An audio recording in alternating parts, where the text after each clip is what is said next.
नमस्कार मित्रांनो. गुढीपाडव्याच्या या पावन दिनी आज आपण गोष्टी तुमच्या, आमच्या आणि सर्वांच्या या यूट्यूब चॅनलची सुरुवात करत आहोत.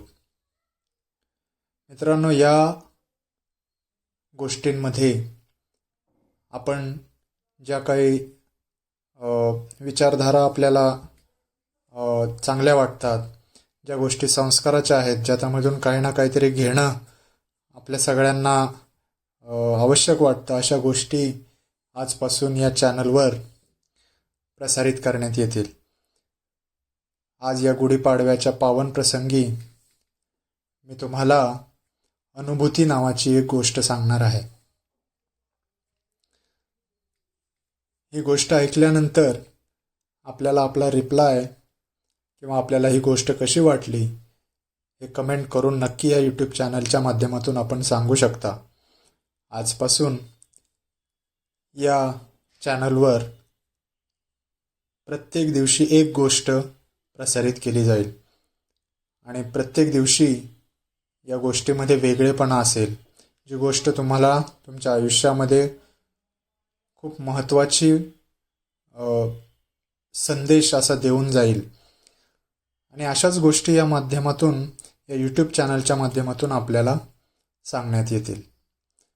तर मी गोष्टी तुम्हा आम्हा सर्वांच्या या चॅनलमध्ये आपलं मनापासून स्वागत करत आहे. जसं मी सांगितलं की आजच्या गुढीपाडव्याच्या पावन मुहूर्तावर आपण एक सुंदर अशी बोधकथा ऐकणार आहोत. या बोधकथेचं नाव आहे अनुभूती. संध्याकाळ नुकतीच झोपली होती आणि रात्र जागी होत होती. रात्रीचे 8 वाजले असतील. स्वयंपाकघरात बायकोची जेवणासाठी तयारी सुरू झाली होती. भांड्यांचा हलकासा आवाज येत होता. चरचरीत फोडणीचा वास घरभर पसरला होता. मिरचीचा ठसका आणि शिंका सुरू झाल्या म्हणून मी पंखा थोडा मोठा केला. एवढ्यात एक फोन खणला. बायकोला वाटलं तिचा फोन आहे म्हणून ती धावत बाहेर आली. पण तो फोन माझा होता. माझाच फोन आहे याची खात्री झाल्यावर ती आत निघून गेली. नंबर तर अनोळखी वाटत होता. घ्यावा की नाही घ्यावा या विचारात मी होतो. या विचारात असतानाच तो नंबर मी ट्रू कॉलरवर टाकला. नाव आलं संध्या पानसे. मी घेतला. हॅलो सर, आहेत का? हो, मीच बोलतोय. सर, मी संध्या पानसे. मी एका कॉलेजला स्टॅटिस्टिक्सची प्राध्यापिका आहे. बरं. पण सर, माझा एक प्रॉब्लेम झाला आहे. कसला प्रॉब्लेम? सर, मी कॅन्सरने आजारी आहे. कोणता कॅन्सर आहे? सर, ब्रेस्ट कॅन्सर आहे. बरं, मग? अहो, तुमचा फोन दुसरीकडे आलाय. मी डॉक्टर नाही आहे. सर, मला माहीत आहे. पण सर, मी तुम्हालाच फोन केलाय. सर, मी दवाखान्यात ॲडमिट आहे. मला नवरा आणि एक मुलगा आहे. सासू सासरे सोलापूरला असतात.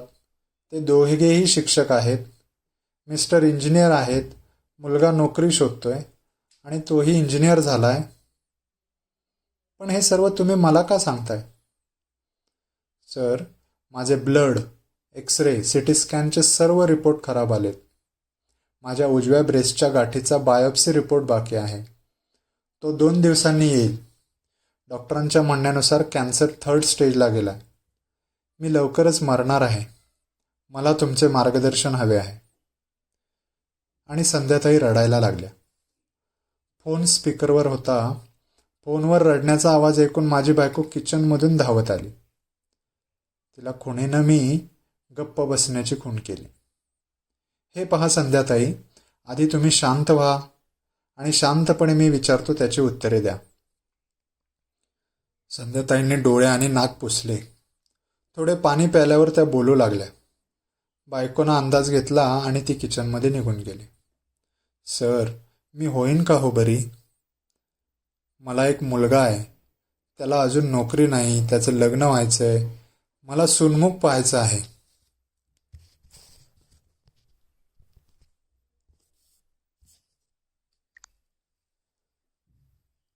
असा अर्ध्यावर संसार सोडून जावं लागणार आहे हो मला.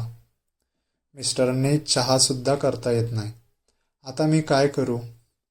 आणि संध्याताई पुन्हा रडू लागल्या. हे पहा, तुम्ही डोळ्यात पाणी न आणता माझ्याशी बोलणार असाल तर आता बोलूया, नाहीतर उद्या शांतपणे बोलूया. सर उद्या नको, आत्ताच बोलूया. आत्ता माझ्याजवळ कोणीच नाही, काही डिस्टर्बन्स नाही. तुम्हाला माझा नंबर कोणी दिला? आपली तर पूर्वीची ओळख नाही आणि नावही मी आजच ऐकले आहे. सर मी ॲडमिट झाल्यावर आमच्या कॉलेजमधील सहकारी प्राध्यापकाने मला वाचण्यासाठी एक पुस्तक दिलं. त्यावर तुमचा पत्ता व फोन नंबर आहे म्हणून तुम्हाला फोन केला. अच्छा, म्हणजे माझे पुस्तक तुम्हाला भेट दिले आहे तर. पण सर माझी एक विनंती आहे. विनंती? कसली विनंती? सर हे प्रवचनसार नावाचे आध्यात्मिक पुस्तक आहे आणि मुखपृष्ठावर गोंदवलेकर महाराजांचे चित्र आहे.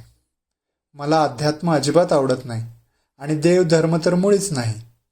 आमच्या घरात आम्ही तिघही नास्तिक आहोत. सोलापूरला सासू सासरे तेवढे देवाचे करतात. आम्ही नास्तिक असल्याने ते सुद्धा इकडे येत नाहीत. पुस्तकावर तुमच्या पुस्तकांची यादी आहे. तुमचा मुंबई पाहिली नाहीतर ग्रीन मून यापैकी कोणताही एक कथासंग्रह मिळेल का वाचायला? मला अध्यात्म अगदी बोर होतं. हे पहा, तुमच्या सध्याच्या परिस्थितीत तुम्हाला दिलेले पुस्तक अगदी योग्य आहे. या पुस्तकाने तुमच्या आजारात नक्कीच फरक पडेल. मी तुम्हाला कथासंग्रह कादंबरी देऊ शकतो. नाही असे नाही, पण तुम्ही हे पुस्तक एकदा वाचून तर बघा. आवडले नाही तरी वाचा. पण सर माझ्या हातात असे हे देवाधर्माचे पुस्तक पाहिले तर.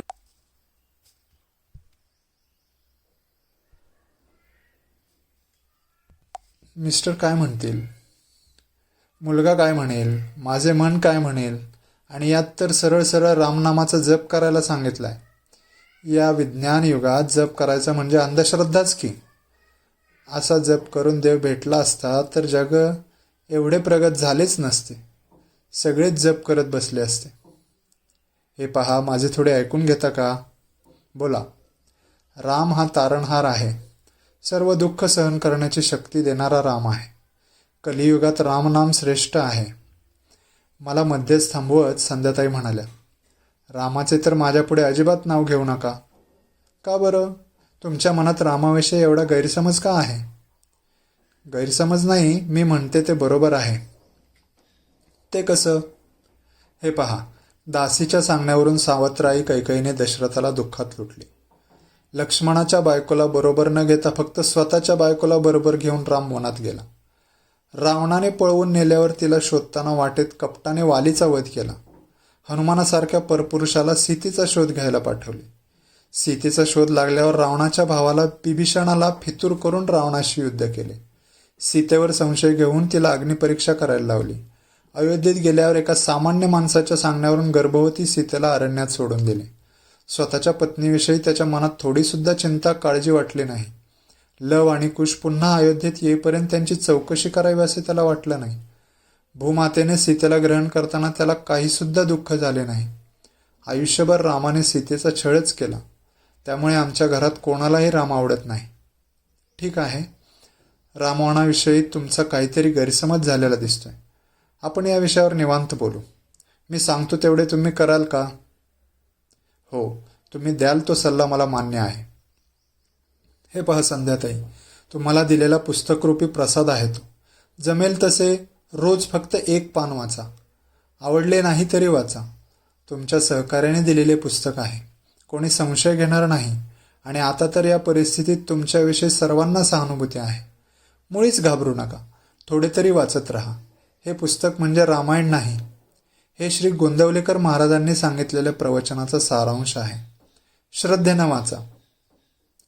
ठीक आहे, मी प्रयत्न करते सर. संध्याताईंनी फोन ठेवला.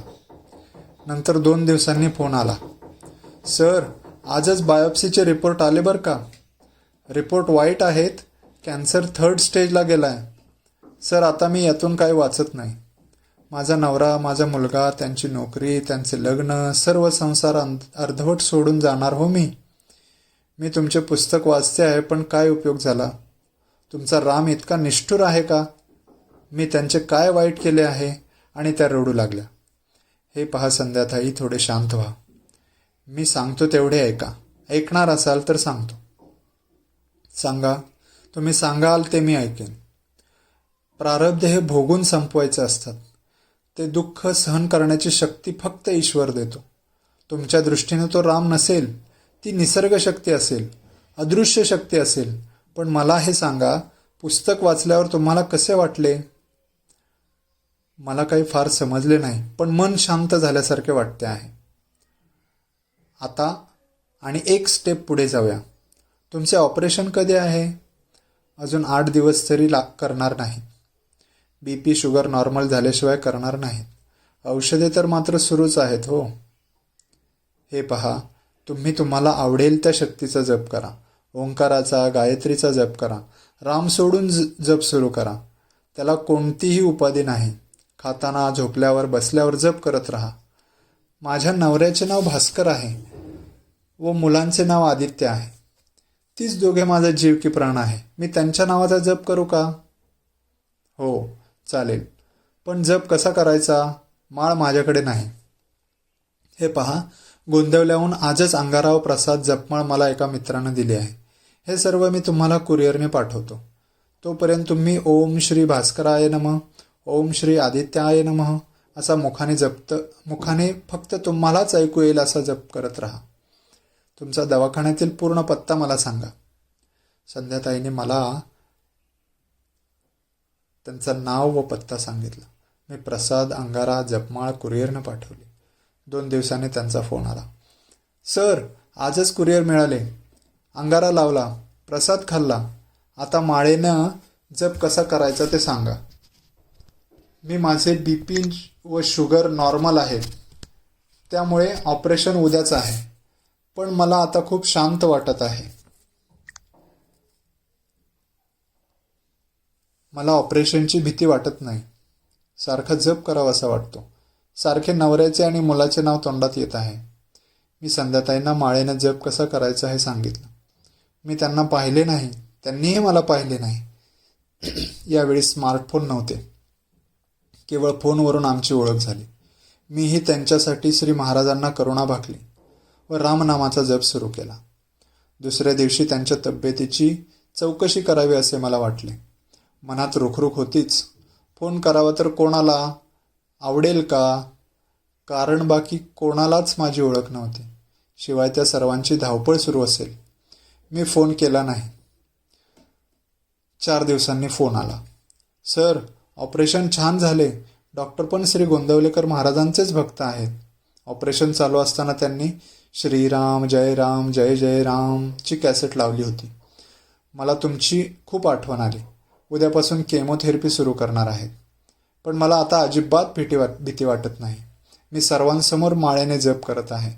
कोणीही मला काहीही म्हणत नाही. मुलगा मला तुमचे पुस्तक वाचून दाखवतो. नवऱ्याने मला आता श्रीराम जय राम जय जय राम हा जप करायला सांगितले आहे. आता मी तोच जप करते. प्रसन्न वाटते मला. मला खूप बरं वाटलं. संध्याताईंनी लवकर बरे वाटण्यासाठी मी रामनामच सुरूच ठेवले. 4 दिवसांनी फोन आला. सर, एक केमो झाली. थकवा होता पण फार त्रास झाला नाही. मला आता फिरायला सांगितले आहे. नर्स मला दवाखान्यातील बागेत फिरवून आणते. मुलगा माझे पाय चेपतो. नवरा मला फळे खायला घालतो. 2 दिवसांनी पुन्हा तपासणी व नंतर रिपोर्ट येणार आहेत. केवळ फोनवरून ओळख व्हावी. पुस्तकाच्या दुव्याने दोन्ही मने जोडली जावीत. रामनामाने ती दृढ व्हावीत. नास्तिकातून आस्तिकात परिवर्तन व्हावे. हे सगळं माझ्यासाठी अतर्क्य आणि अनाकलनीय होते. श्री महाराजांनी कृपा करावी आणि या दुःखातून संध्याताईंना बाहेर काढावे हीच एक रामाजवळ प्रार्थना होती. त्यानंतर जवळजवळ 1 महिना संध्याताईंचा फोन नव्हता. मला काळजी वाटू लागली. एवढ्यात त्यांचा फोन आला. सर, मी संध्या बोलतेय. तुम्हाला आनंदाची बातमी सांगायची आहे. केमो संपले. रिपोर्ट उत्तम आले आहेत सर. उद्या डिस्चार्ज देणार आहेत. तुमचा मी आज थोडा जास्त वेळ घेणार आहे. वेळ आहे का तुम्हाला? बोला संध्याताई, मला वेळ आहे.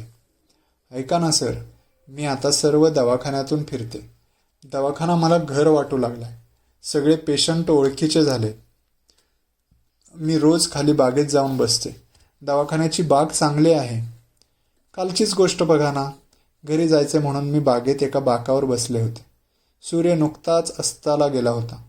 मंद वाऱ्याबरोबर फुलांचा सुगंध दरवळत होता.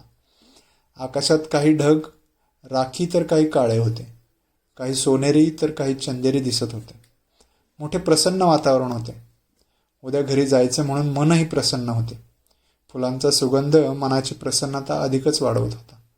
एवढ्यात एक नऊवारी साडी नेसलेली, डोक्यावर पदर, गळ्यात घसघशीत दागिने, हसरा चेहरा आणि हाताच्या ओंजळीत सोनचाफ्याची फुले घेतलेली एक प्रौढ स्त्री माझ्याजवळ आली आणि माझ्या जवळच्या बाकावर येऊन बसली. आजूबाजूला कोणीही नव्हते. ती मला म्हणाली, काय ग, खूप काळजीच दिसतेस. अशा अनपेक्षित प्रश्नाने मी एकदम गांगरून गेले. काय उत्तर द्यावं हे माझं मलाच कळेना. मी कसंबसं म्हटलं, हो हो तसं काही नाही, पण मला आपला परिचय. मला कोणी गणूबाई म्हणतं तर कोणी रमाबाई म्हणतं. माहेर आणि सासर शेजारीच आहे इथे जवळच. माहेरचं नाव गणूबाई आणि सासरचं रमाबाई. रोज या बागेत येते मी. तुझी आणि माझी वेळ जमत नव्हती, आज ती जमली. पण काही काळजी करू नकोस, सगळं काही मनासारखं होईल तुझ्या. पण रामनामाचा जप मात्र सोडू नकोस. तुम्हाला कोणी सांगितलं की मी जप करते म्हणून? सांगायला कशाला पाहिजे? तुझ्या हातातली माळ पाहिली ना मी संध्या.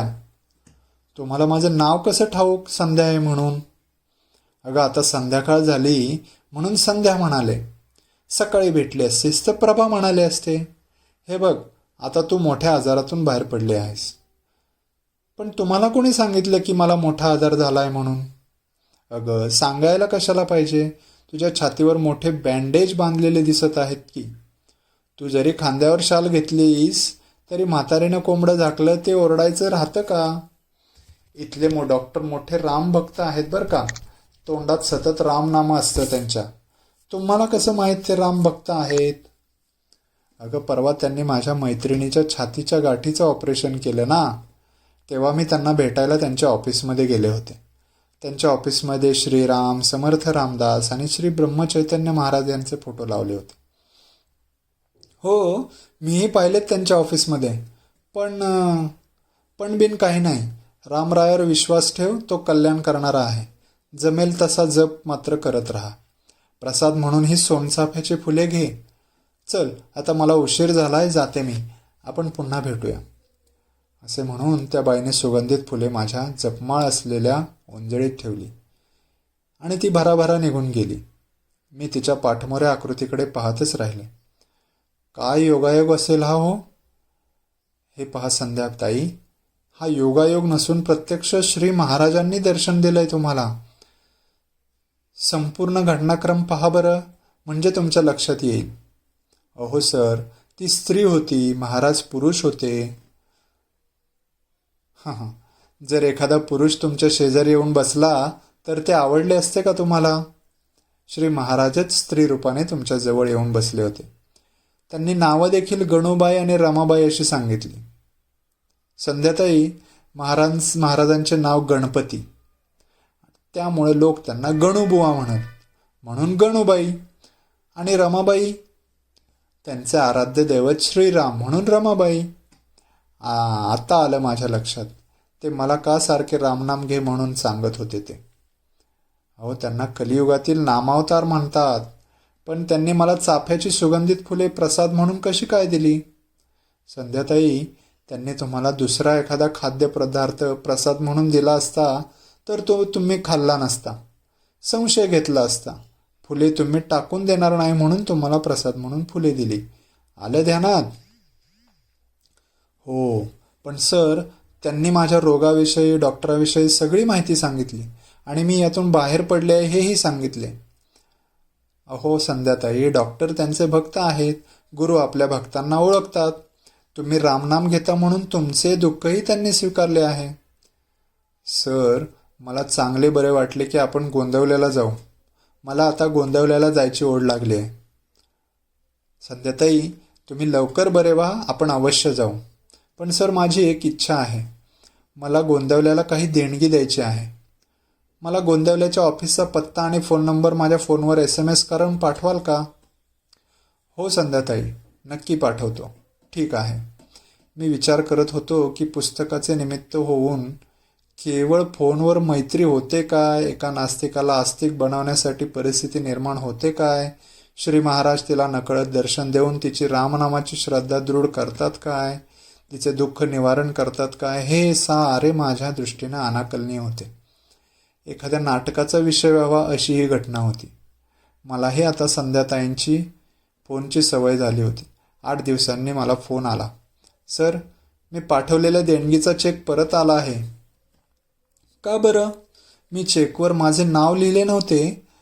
त्यांनी चेकवरून बँकेत फोन केला आणि माझा फोन नंबर मिळवला आणि मला फोन केला. मग ते म्हणाले, 1,00,000 ही खूप मोठी रक्कम आहे. आम्हाला ऑडिटला अडचण येते. पण मी माझे नाव घालण्यास नकार दिला. आमच्या घरात ते आवडले नसते. कृपया तुमचे नाव व पत्ता देऊ का? मी थोडा विचार केला आणि म्हणालो, ठीक आहे संध्याताई. त्यांना माझे नाव, फोन नंबर, माझा पत्ता पाठवला. 8 दिवसांनी माझ्या घरच्या पत्त्यावर अंगारा, प्रसाद आणि देणगीची पावती आली. आता मात्र मी पहिल्यांदा संध्याताईंना लगेच फोन केला. हॅलो, संध्याताई आहेत का? हां, बोलते. हे पहा, आत्ताच गोंदवल्याहून अंगारा, प्रसाद आणि देणगीची पावती आली आहे. कुरिअर करून पाठवतो. अरे वा सर, मीच तुम्हाला फोन करणार होते. रामनामाचा खूप उपयोग होतोय मला. डॉक्टरांनी आता मला 6 महिन्यांनी तपासायला बोलावले आहे आणि मुलाला अपेक्षेपेक्षा चांगली नोकरी लागली बरं का. आता त्याच्यासाठी मुली शोधणे सुरू आहे. तुमच्या बघण्यात एखादे स्थळ असेल तर सांगा. तुम्हाला आमची अपेक्षा व सर्व परिस्थिती ठाऊक आहेच. आणि हो, लग्न ठरल्यावर दोघांनी लग्नाला यायचं बरं का. मी काहीही सबब ऐकणार नाही. मी आता कामावर देखील जाणार आहे. ठीक आहे संध्याताई, मी लग्नाला नक्की येईन. बाय. कितीतरी वेळ मी विचाराच्या तंद्रीतच होतो. देणगी दिली संध्याताईंनी, देणगीची पावती माझ्या नावाची. या अनुभूतीच्या विचारात केव्हा हातातून जपमाळ गळून पडली हेच मला समजले नाही. बायकोने हाक मारताच दचकून जागा झालो आणि जपमाळ उचलून जप सुरू केला. मित्रांनो, ही कथा दिलीप अंबिके नावाच्या एका लेखकानं लिहिलेली आहे. या कथेवरून बोध घेऊन आपला दृष्टिकोन बदलून टाका आणि आपले विचार जसे बदलतात, सकारात्मक होतात. त्यामुळं अशा प्रकारच्या गोष्टी नक्कीच या आपल्या यूट्यूब चॅनलमध्ये आपल्यासाठी मी नेहमी तयार करून ठेवत जाईल. आपल्याला ही कथा कशी वाटली ते नक्की कमेंट करून सांगा. चॅनलमध्ये नवे असाल तर चॅनलला सबस्क्राईब करा, लाईक करा आणि कमेंट करा.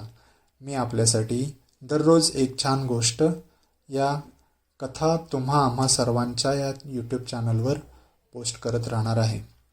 आपण सगळ्यांनी खूप छान पद्धतीने ऐकलं, त्याबद्दल आपल्या सर्वांचे नमस्कार, धन्यवाद आणि गुढीपाडव्याच्या आपणास खूप खूप शुभेच्छा. धन्यवाद.